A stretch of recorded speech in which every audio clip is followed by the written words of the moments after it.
জায়গায় আপনি ছাত্রদের দাবি দেখেন তাহলে দেখবেন সর্বজনীন শিক্ষার দাবি সেটি স্থান পেয়েছে।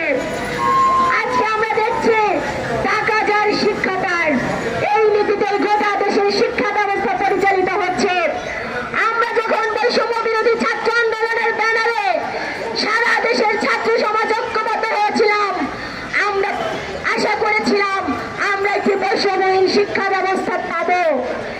কিন্তু আমরা আজকে 1 বছর পরে এসে যদি হিসাব মিলাই তাহলে আমরা দেখব বৈষম্যহীন শিক্ষা ব্যবস্থার দিকে তো রাষ্ট্র হাঁটছেই না, বরঞ্চ নানান জায়গায় নামে বেনামে শিক্ষার্থীদের উপর ফি আরোপ করা হচ্ছে।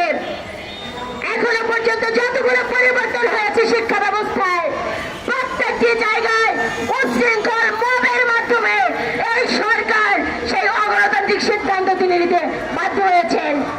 সংগ্রামী বন্ধুগণ, অনেক সংস্কারের কথা আমরা শুনি, কিন্তু শিক্ষা ব্যবস্থার আজকে আপনার এই ঢাকার অদূরে ভালুকাতে একটি স্কুল আছে যেখানে একজন শিক্ষার্থীর বেতন 4.5 লাখ টাকা, আর রংপুরের আমাদের একজন কৃষকের সন্তান তার বেতন 500 টাকা, তিনি 420 টাকা জোগাড় করতে পেরেছিলেন।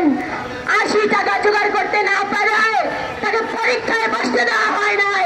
সেই লজ্জায় অপমানে আমাদের সেই শিক্ষার্থী বন্ধুটি আত্মহত্যা করেছে। একজনের বেতন 4.5 লাখ টাকা, আরেকজন 80 টাকা জোগাড় করতে পারছে না। এই হচ্ছে বাংলাদেশের বর্তমান চিত্র। সংগ্রামী বন্ধুগণ, 5 তারিখের পরে আমরা দেখছি আমাদের শিক্ষা ব্যবস্থার উপরে, আমাদের ছাত্র রাজনীতির উপরে সবচেয়ে বড় কালি লিপনের চেষ্টা করা হয়েছে। তারা ঘোষণা করেছে যে শিক্ষা প্রতিষ্ঠানে কোনো ছাত্র রাজনীতি থাকবে না। আর পক্ষান্তরে আপনারা দেখেছেন যে চট্টগ্রাম যে প্রকৌশল বিশ্ববিদ্যালয়, সেখানে 5 থেকে 6 গুণ ছাত্র বেতন বৃদ্ধি করা হয়েছে। ওই জাহাঙ্গীরনগর বিশ্ববিদ্যালয় স্কুল অ্যান্ড কলেজে সেখানে 15,000 উন্নয়ন ফি সেটি 30,000 করা হয়েছে। আমরা দেখেছি ওই গত পরশুদিন একটি বিজ্ঞপ্তি দেওয়া হয়েছে ঢাকার 7 কলেজ, আজকে দীর্ঘদিন থেকে 7 কলেজের শিক্ষার্থীরা এই যে উচ্চ শিক্ষার যে বৈষম্য, সেই বৈষম্য বিলোপের দাবিতে তারা লড়াই করেছে। সেই লড়াই করতে করতে 5 তারিখের পরে আমরা দেখেছি যে সমন্বিত একটি বিশ্ববিদ্যালয়, সেই বিশ্ববিদ্যালয় করার দিকে হাঁটছে। আমরা সাধুবাদ জানিয়েছিলাম, কিন্তু আমরা তো এটা চাই নাই যে সেখানে শিক্ষার্থীদেরকে ছাঁটাই করা হোক। সেখানে শিক্ষার্থীদেরকে ছাঁটাই করে আসন সংখ্যা কমিয়ে আজকে মুষ্টিমেয় ধনিক শ্রেণীর স্বার্থে শিক্ষা ব্যবস্থাকে কায়েম করা হোক।